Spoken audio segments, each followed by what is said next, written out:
City Plan Commission. Before you are the minutes for the May 12th, 2025 meeting. Any discussion? Make a motion to approve. Motion and second. Any further discussion? Seeing none, all those in favor? Aye. Opposed? Motion passes. Third item on the agenda is appearances. Anyone wishing to appear? Again, anyone wishing to appear?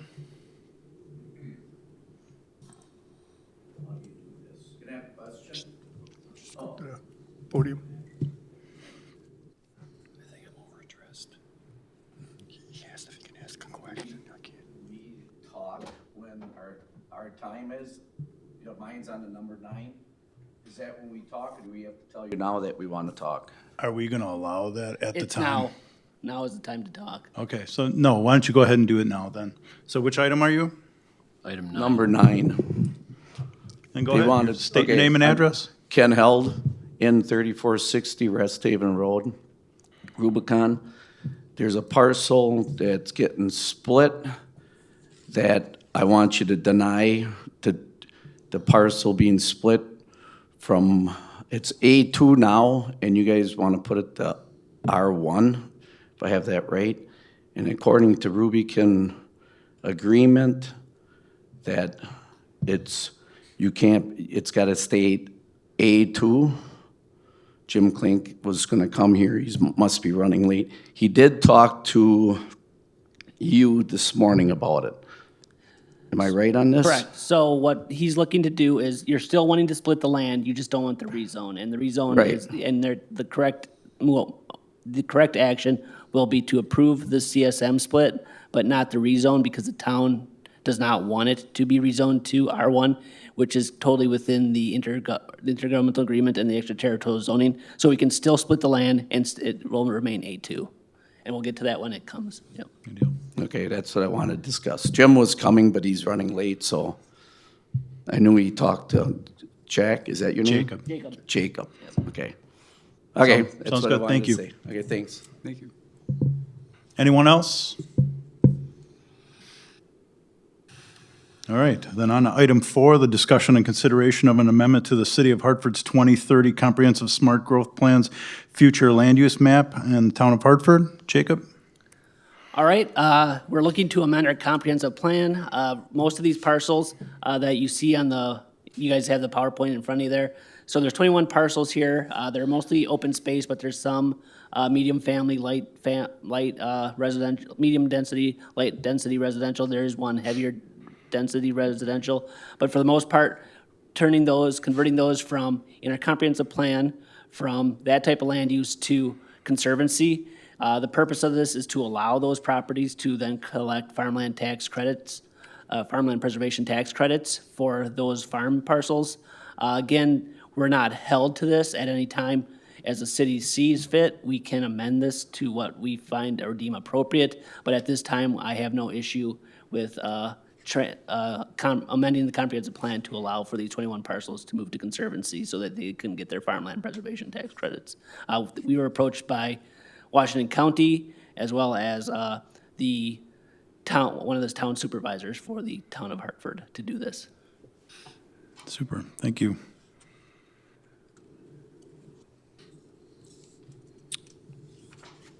All right, any discussion? Seeing none, I'll entertain a motion. Also move. So moved by Scott, Second. and a second. Any further discussion? Seeing none, all those in favor? Aye. Opposed? Motion passes. Item 5 on the agenda, discussion and consideration of amendment to the City of Hartford's 2030 Comprehensive Smart Growth Plans Future Land Use Map of a parcel from transportation, utility, and communication to commercial at 528 North Wilson Avenue. Jacob? Okay, here's the parcel in question, North Wilson Avenue. It's also kind of the Union Street area. It's next to, I can't remember the name of the multifamily development over here, but it's close to high-density multifamily residential area. This parcel was a city electric utility parcel. We sold it, and at that time, we rezoned it to R3. I do not know why we did not amend the comprehensive plan at the time to match the zoning district. But the property owner, Brian Krebs, is looking to amend he wants to rezone it to a commercial land use. So we're looking to amend the comprehensive plan to from the current, it was that weird one for transportation, utility, and communications to commercial. And then by doing that, it allows us to rezone to B1. B1 zoning district is neighborhood business. This is the only commercial district where we wouldn't consider it spot zoning because it is supposed to interface with residential zoning districts. Anything else would be too heavily commercial for that. There is a list in your packet also. I'm covering both 5 and 6 on this one, just because they're kind of together. But it's just to allow him to develop it to commercial. There is a list of all the allowed uses and conditional uses on that for that type of B1 zoning district. So you do know what you're getting yourself into. That it would allow, personal storage facilities are not one of those things that are allowed in there. Exterior storage is not allowed in this zoning district. I believe he just wants to do like contractor type rental units for electricians or stuff like that to run their business and operations out. He is talking about possibly doing some. It does allow for multi-use to maybe put a second story onto these for residential or something like that. But for the most part, this would allow him to rezone by amending the comprehensive plan to commercial and then allowing the rezone to B1, and it will not have a negative interaction with the surrounding residential zoning. Is the list you had on here exclusive? That is for the B1 zoning district, yes. There are accessory uses, but accessory uses aren't the principal uses. So these again are your principal uses. Thank you, Jacob. And just for clarification with the Plan Commission, items 5 and 6, he's referring to the same property, but one is just the change to the smart growth plan. Yep. The second one will be the change of the zoning. Correct. So Also move for the smart growth plan. moved by Member Hanky. I see a second. Second by Member Turchi. Any further discussion? Seeing none, all those in favor? Aye. Opposed? Motion passes. Jacob, do you need to say anything further on item 6 then, as far as the, I believe I got it Rezoning? covered. I covered it, yep. okay. Then we'll move on to item 6. Motion by Alderman Turchi. Second by Member Andrick. Any further discussion on item 6? Seeing none, all those in favor? Aye. Opposed? Motion passes. Item 7 on the agenda, discussion and consideration of an amendment to the City of Hartford's 2030 Comprehensive Smart Growth Plan's future land use map and rezoning of a parcel from institutional to residential, 228 West State Street. Jacob? All right. Again, here is 228 West State Street. State Street's right here. And then it goes on to the backside to North Johnson Street. It does have access on there. The current zoning is institutional because it was a church. We're looking to do it to residential to allow residential development. The surrounding zoning districts are also this orange here, which is medium density residential, which falls in line with the CC1 zoning district that we're proposing to rezone this to, which would allow them to make it residential. There are some nonconformities on this property. There's not enough green space for residential. They'll have to remove some of that asphalt and stuff like that, but it would then allow them to convert the church to a residential land use, which would not create an issue with the surrounding residential properties. In the past, we've gotten people looking to make it a wedding venue and stuff like that, but weddings do go late, and we've had concerns about possible noise violations, especially at budding residential properties. This development seems to be the best fit for this church to be, not only amend the comprehensive plan to residential, or medium density residential, but then also to rezone it to CC1, which would be the old part of the city residential zoning district that we created when we amended the zoning code. Are the owners amenable to removing the asphalt to come into compliance? They're aware, yes, yes. Anything further by commission? If so, I'd entertain a motion. By Turchi, second by Paquette. Any further discussion? Seeing none, all those in favor? Aye. Opposed? Motion passes. You're welcome. The next item on the agenda is the rezoning of that same parcel. Same thing, Jacob? Correct. All right, so I'll just read it again. Discussion and consideration of rezoning of the parcel of I-1 institutional to CC1 mixed residential for 228 West State Street. Motion by Turchi, second by Kipper. Any further discussion? Seeing none, all those in favor? Aye. Opposed? Motion passes. Item 9, discussion and consideration of an extraterritorial review of the certified survey map for N3460 Rest Haven Road in the town of Rubicon. Jacob? All right, below is or on your screen is the property for North 3460 Rest Haven Road. You can see that to the east or the west of it, there are some R1 zoning district residential properties, but again, the property currently is zoned A2, and it will stay zoned A2 because of the intergovernmental agreement, and our extraterritorial zoning code allows for it to stay A2, and the town board of Rubicon would like it to stay A2, and we would need their concurrence to rezone it. So we're gonna deny the rezone because we'll keep it at A2. But this is the CSM. It's about a 2.125 acre lot. They are giving us a 30-foot wide dedication for future roadway on this property, so that's 30 feet from the center line. That matches with our city standards for right-of-way widths. I've tried looking at the WisDOT traffic count for that one. Rest Haven is not a road that they do traffic counts on, so there is no concerns about there being heavier traffic like we had on Pond Road. We had a CSM come earlier this year. Because it had a high enough traffic count, we asked for a 33 feet from center line, a right-of-way dedication. But this one, again, because of the low traffic count on Rest Haven, 30 feet will suffice. The only issue with the CSM is we would like them to put Dennis J. Regan on there as opposed to Dennis Regan as mayor. I think that's how we've been formatting all our ordinances and stuff like that, so to keep that going forward, that is our only change on that. And then also to keep the right-of-way dedication at 30 feet, unless the county, and they haven't gone to the county yet, from my understanding, for if they want a wider right-of-way dedication, or the town, but that's what we're looking for on that one, 30 feet.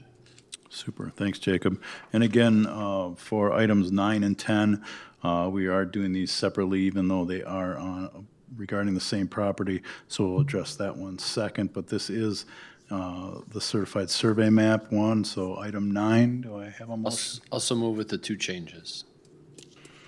Get your J in there. Motion by Henke, do I have a second? Second by Kipper. Any further discussion? Seeing none, all those in favor? Aye. Opposed? Motion passes. And then again, for item 10, at this point, we are recommending denial of this one because of the change they don't want, so we're going to keep it at A2. So do I have a motion? I'll make a motion. Motion by Dave, second by Tony. This is for denial. So, actually, We're gonna not recommend the rezone from A2 to R1. So if we did nothing, it would stay zoned as the way Correct, it is, which correct. is A. Yeah. that was my question. Do we need to even do this, or? I Probably would just 'cause say it's we on don't the agenda. recommend, and then we're not gonna take it to common council anyway because we did not get a recommendation from the town board, so. So, So if the motion's to deny, then an aye vote would deny it. so we can do a motion to deny, Yeah. all right. And is that what your motion is then? That's what we had. The motion Yeah, to that's what motion, yeah. So motion to deny and then seconded by Tony. So all those in favor of the denial? Aye. Opposed? Only in Every- government, right? Exactly. So you know what we mean. Yep. All right. Item number 11, discussion and consideration of an extraterritorial review of the certified survey map for 4835 County Trunk U in the town of Hartford. Jacob? All right, so this is the parcel that's in question. It's a 55.42 acre parcel. They're looking to create a 4.481 acre parcel from that parent parcel. County Trunk Highway U is right here. Strangely, for a county road, this one didn't have traffic counts from the Wisconsin DOT. So I'm again happy with what they are proposing on this one, pending any county recommendations for a wider right-of-way width on that one. So we're good with that. Changing the signature on this one as well from Timothy Mahalik to Dennis J. Regan for the city's signatory on this one. Looking at this property, there are some environmental issues which are noted on here. There is extensive floodplains. Some of it is floodway, which is the most regulatory restrictive type of floodplain, but state statutes, chapter 236 doesn't have you delineate, you just have to show where the floodplain is, not the individual specific types of floodplain. And then there's also wetlands on the property, which are also shown, as well as the county shoreland zoning district, which is under the county's jurisdiction, not ours. For this CSM, because this is the west branch of the Rubicon River, we would like to have the surveyor estimate the ordinary high water mark for this portion of the stream. Under 236, it gives kind of guidelines for the surveyor to delineate that out. We would like that mentioned on the CSM, as well as then the note of any land below the ordinary high water mark of a lake or navigable stream is subject to the public trust in navigable waters that established under Article 9, Section 1 of the state's constitution. So again, that's what we're looking for, is maintain at least that 33 feet from the center line right-of-way dedication, change the signatory to Dennis J. Regan, and then the ordinary high water mark and the note that's associated with the ordinary high water mark. I have just a couple of comments for that. I'm Don Toma Are from we going to go Accurate ahead and Surveying. allow? He should have spoke, he's the surveyor for this one, he should have spoke during the appearances, but if you can suspend the rules to allow him to speak. I'll entertain a motion to suspend the rules. I'll suspend. I'll second. And second, all those in favor? Aye. Aye. Go ahead. Okay. I don't have any issues with any of the comments that Jacob has, although the county has now designated this as non-navigable, so there is not a shoreline boundary on it anymore, and it will not require the ordinary high water mark or the Section 10 for, public lands for under the water. So that whole thing is would be gone. I would have to follow up with the DNR just to verify that the county has done that. Then Jacob, would you need to change this? I would just make that one as a condition upon DNR verification.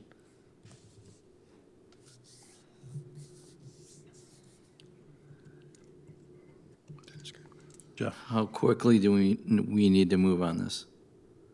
Can we wait till next month for you to do your due diligence on this, or do we have to move quickly? I'm not aware of any timelines in regard to this one.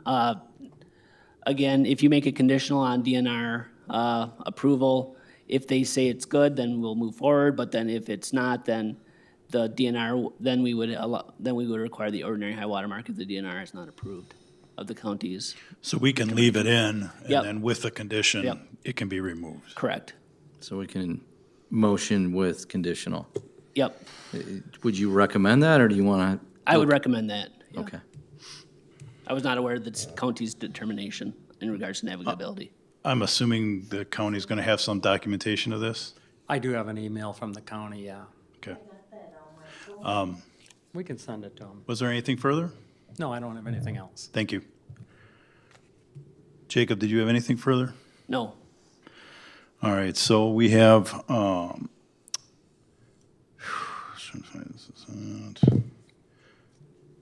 the item 11 in front of you, and then, like I said, Jacob also recommends adding the condition. Any further discussion by commission?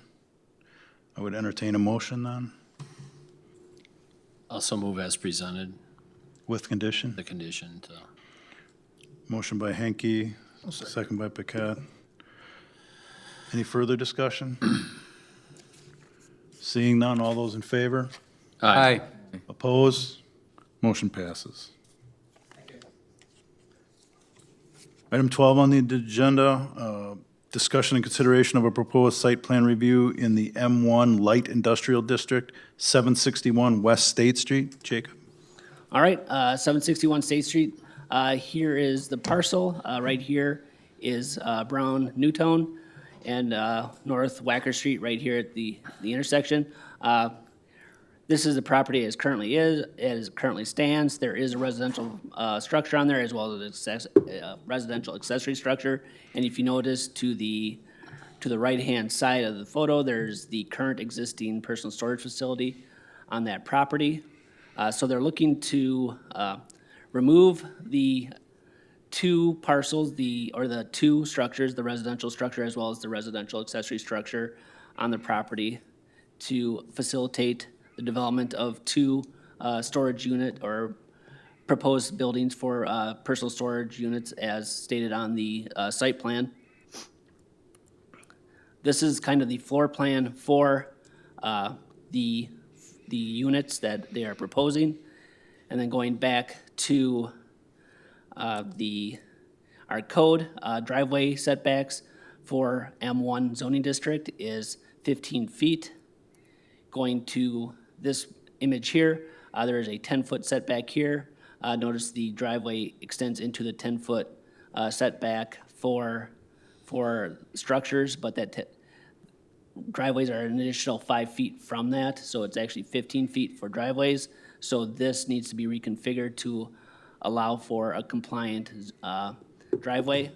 Also, this is the closest we have to a landscape plan. 8 to 10 foot maple trees isn't specific enough for our zoning code. It's based on point systems.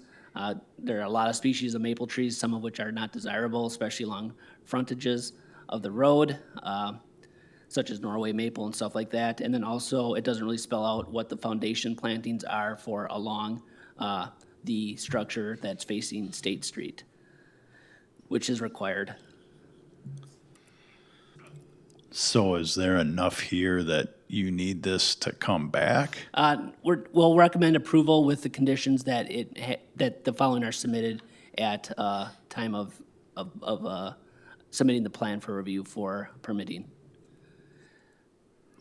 And looking at the architectural review portion of this, again, corrugated metal for this one, that does have the stone on the bottom.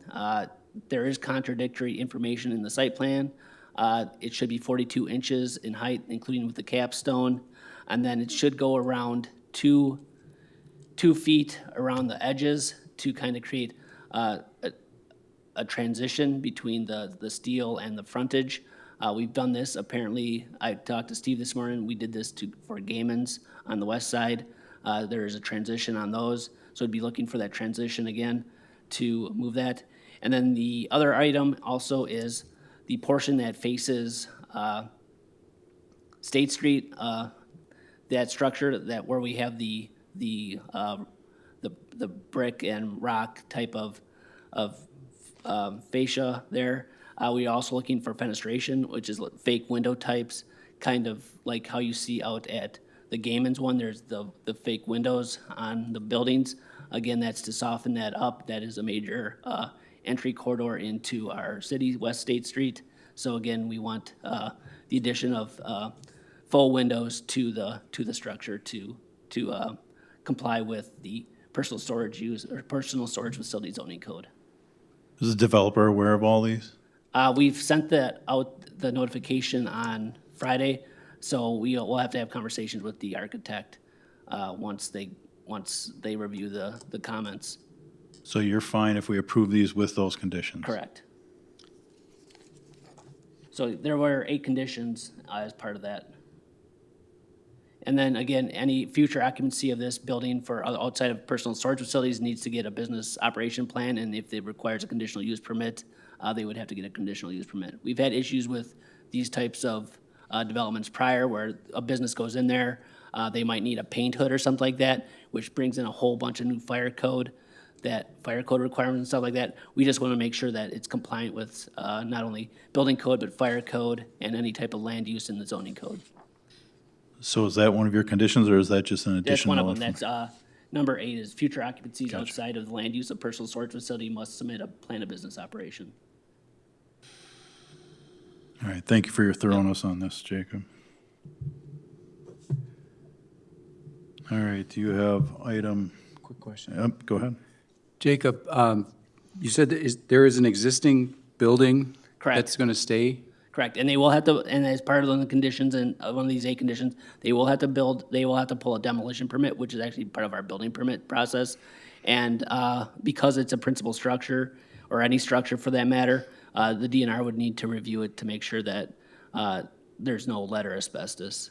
So the building that's there now, Yep. that's going to remain, is it significantly different than what the concept of the new buildings be? Would there be significant difference in those? It has the masonry, it has approximately 42 inches of masonry on the bottom already. It's a lot similar.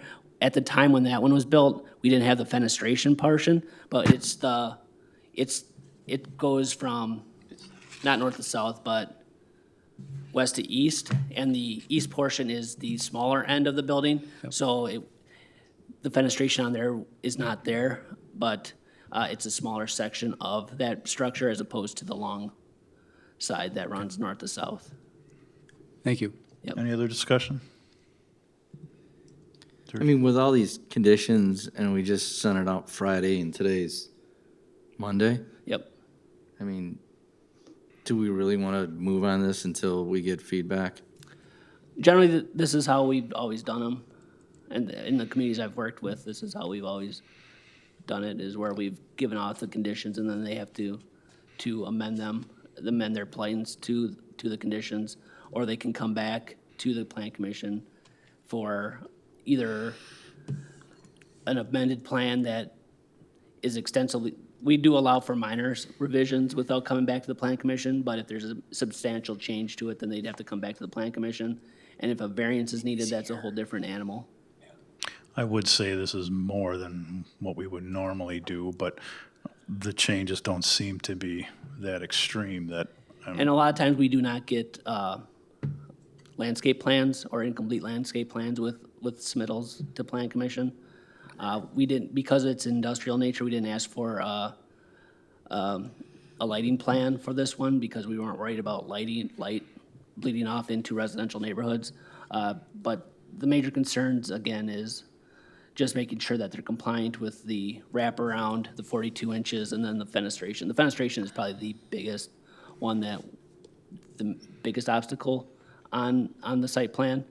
And then probably rearranging for the 15 feet to get that setback for the driveway. and I'm assuming if you ever had any issues with a developer, this would end up coming back to us. Correct.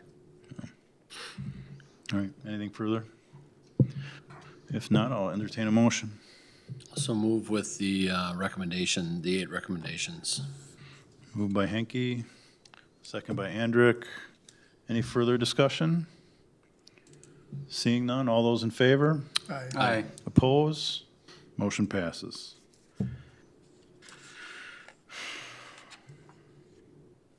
So are we doing 13-2, or how is this That's working? the two, I put them all together. Again, I apologize, I should have stated that prior.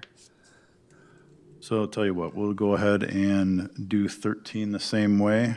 Item 13 in front of you, discussion and consideration of proposed architectural review in the M1 Light Industrial District, 761 West State Street, as proposed by staff.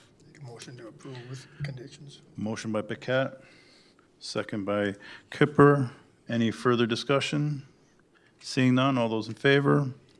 Aye. Opposed? Motion passes. Last item on the agenda, adjournment. I have a motion.